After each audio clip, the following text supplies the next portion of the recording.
দক্ষিণ অঞ্চলের মুখ্য সংগঠক জিরাজুদ্দাহ আব্দুল্লাহ।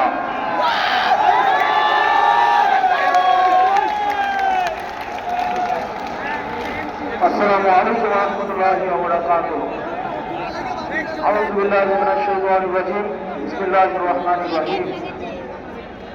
প্রিয় কুমিল্লাবাসী, গত কিছুদিন ধরে আমরা দেখতে পাচ্ছি এক হাতে ফ্যামিলি কার্ড, নেতা ফ্যামিলি কার্ড দেওয়ার ঘোষণা দিচ্ছেন, আর কর্মীরা ঘোষণা দিচ্ছেন নারীদের ছায়া খুলে নেওয়ার। ফ্যামিলি কার্ড দিয়ে নাকি নারীদের এম্পাওয়ারমেন্ট করা হবে, অথচ আমরা দেখতে পাচ্ছি কর্মীদের ছায়া খুলে নিচ্ছে, পেটে লাথি মারছে, হিজাব খুলে নেওয়ার মতো ঘটনা ঘটছে। প্রিয় কুমিল্লাবাসী, এই ধরনের বিচারিতা 24 পরবর্তী বাংলাদেশের মানুষ স্পষ্টতই প্রত্যাখ্যান করেছে, যেটির প্রাতিষ্ঠানিক স্বীকৃতি পাবে 12ই ফেব্রুয়ারি ইনশাআল্লাহ। আমি স্পষ্টতই দুইটা বিষয়ে কথা বলবো। এক নম্বর বিষয়, যেটা নিয়ে মানুষ কথা বলে না, মিডিয়ার বিচারিতা। মিডিয়া খুব সূক্ষ্মভাবে মানুষের কনসেন্ট ম্যানুফ্যাকচার শুরু করেছে। আপনি দেখবেন, বিশেষ করে যেসব মিডিয়া জুলাইয়ে দৌড়ানির উপরে ছিল, সময় টেলিভিশন, 71 টেলিভিশন, বিবিসি, তারা বিএনপির ঠিকাদারি নিয়েছে। অথচ গত 17 বছর ধরে এই টেলিভিশনগুলাই টকশোতে, নিউজে তারেক জিয়াকে দেশদ্রোহী বানানোর চেষ্টা করেছেন। বিএনপি আজকে তাদের কুলে উঠে বসেছে। বিএনপি বিশ্বাস করেন কিছুদিনের মধ্যেই এই মিডিয়াগুলো আপনাদের পেটে এবং পিঠে ছুরি মারার জন্য রেডি হয়ে গিয়েছে। সময় টেলিভিশন, 71 এবং বিবিসি, এই মিডিয়াতে যারা কাজ করেন তারা আমাদের কাছে এসে বলেন, আমরা যদি একটা নিউজ ছাপাইতে যাই, সেখানের হেড অফ নিউজ এবং সেখানে যিনি চিফ থাকেন সেই নিউজ উনি প্রত্যাখ্যান করে দেয়।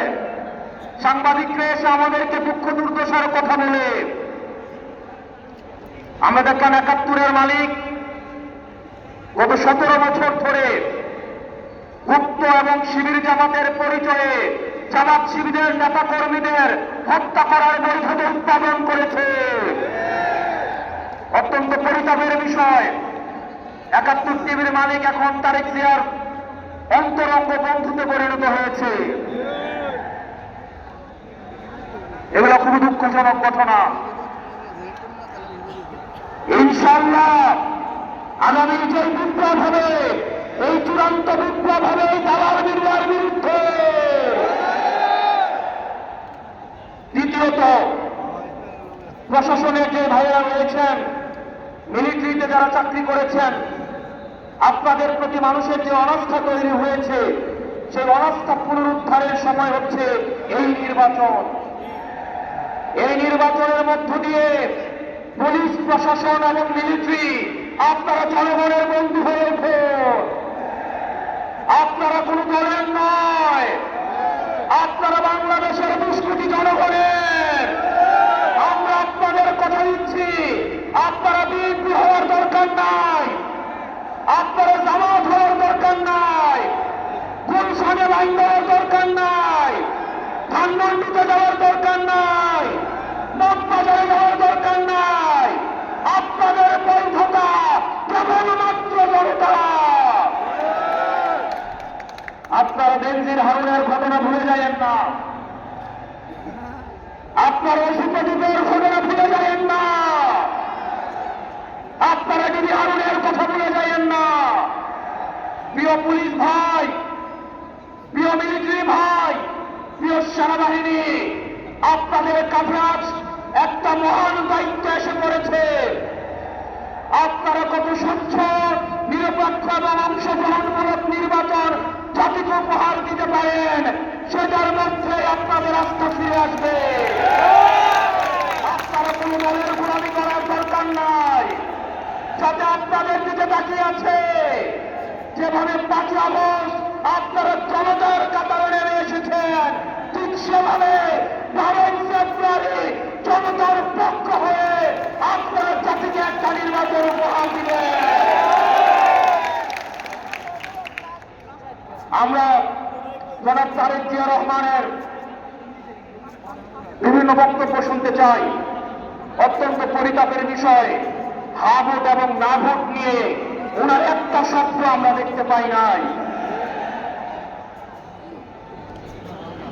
জনাব তারেক জিয়া, আপনি স্পষ্ট করুন আপনার বিবেক এবং মুখ কোথায় মর্গা দেওয়া আছে। গত দীর্ঘ 17 বছর বিএনপি জামাতের অসংখ্য নেতা কর্মী খুন হয়েছে এই রাষ্ট্র ব্যবস্থা সংস্কারের জন্য। আজকে যখন রাষ্ট্র ব্যবস্থা সংস্কারের সুবর্ণ সুযোগ তৈরি হয়েছে, অত্যন্ত পরিতাপের বিষয়, কিছুদিন হয়তো পরে আমরা শুনতে পাবো হাসিনা ছাড়া ফেসিবাদ ব্যবস্থার সবকিছুই আপনারা রেখে দেন। শুধু এই কথাটা হয়তো লজ্জায় তারা বলতে পারছে না।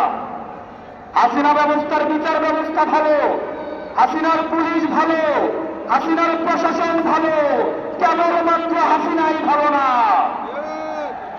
আজকে আপনারা হাসিনার সবকিছুকেই টিকিয়ে রাখতে চাচ্ছেন। এই তরুণ প্রজন্মের কাজ করে আপনাদেরকে দাঁড়াতে হবে। অসংখ্য লক্ষ তরুণ প্রজন্ম যারা প্রধানমন্ত্রী হইতে আসে নাই,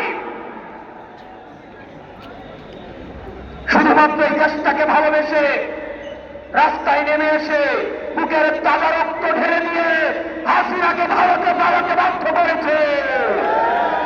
যারা হাসিনার ব্যবস্থা টিকিয়ে রাখতে চাইবে, আমার ভাই আব্বাস সাহাবের মতো, আমার ভাই হাবির মতো, আমার ভাই আইসার মতো আমরা যুগে যুগে রাস্তায় নেমে আসবো ইনশাআল্লাহ।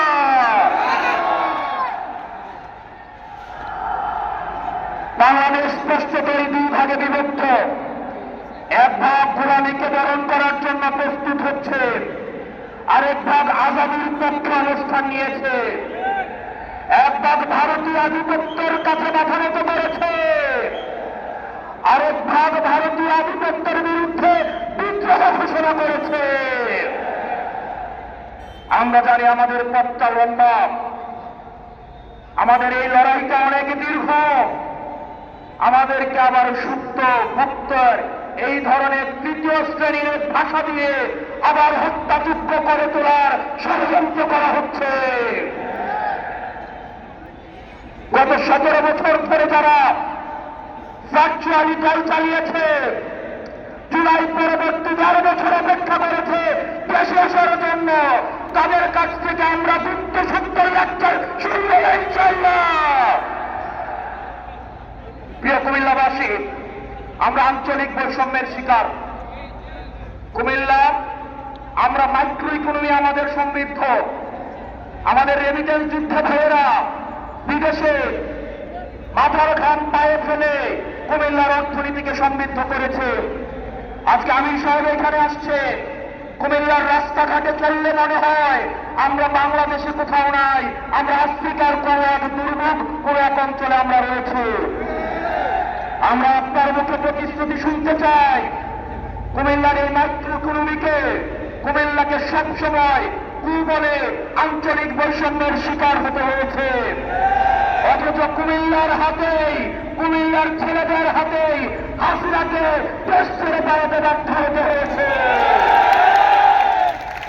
আমরা কুমিল্লাবাসী চির অপেক্ষায় বসে আছি, এই টাউন হলে আপনি ঘোষণা দিবেন। এই কুমিল্লা যেভাবে আঞ্চলিক বৈষম্যের শিকার হয়েছে, ভবিষ্যতে কোন ধরনের আঞ্চলিক বৈষম্য বরদাস্ত করা হবে না। এবং আমাদের এই 11 দলীয় ঐক্যবদ্ধ জোট ক্ষমতায় গেলে আমরা 1 মাসের মধ্যে কুমিল্লাকে বিভাগ ঘোষণা করব। ইনকিলাব, ইনকিলাব, ইনকিলাব, ইনকিলাব। আমার ভাই হাবিকে মেরে ওরা মনে করেছিল হয়তো হাদি মরে গিয়েছে। হাদি বাড়ির উপর থেকে দেখছেন এক হাতি দেহত্যাগ করেছে, কিন্তু লক্ষ হাতি আজকে এই কুমিল্লার প্রান্তরে আজকে অবতীর্ণ হয়েছে।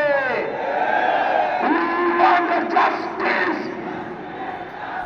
We want justice. We want justice. আসসালামু আলাইকুম ওয়া রাহমাতুল্লাহি ওয়া বারাকাতুহু। সম্মানিত উপস্থিতি, এতক্ষণ বক্তব্য রাখলেন কুমিল্লা দেবিদ্বার, কুমিল্লা 4 দেবিদ্বার আসন থেকে এমপি পদপ্রার্থী জাতীয় নাগরিক বোর্ডের কেন্দ্রীয়তা হাসনাত আব্দুল্লাহকে আমরা ধন্যবাদ জানাচ্ছি। সম্মানিত উপস্থিতি, এই পর্যায়ে বিশেষ অতিথির বক্তব্য রাখার জন্য অনুরোধ করছি বাংলাদেশ জামায়াত ইসলামের সহকারী সেক্রেটারি জেনারেল, কুমিল্লার কৃতি সন্তান, বিশিষ্ট আলেম মাওলানা এ বি এম মাসুদ।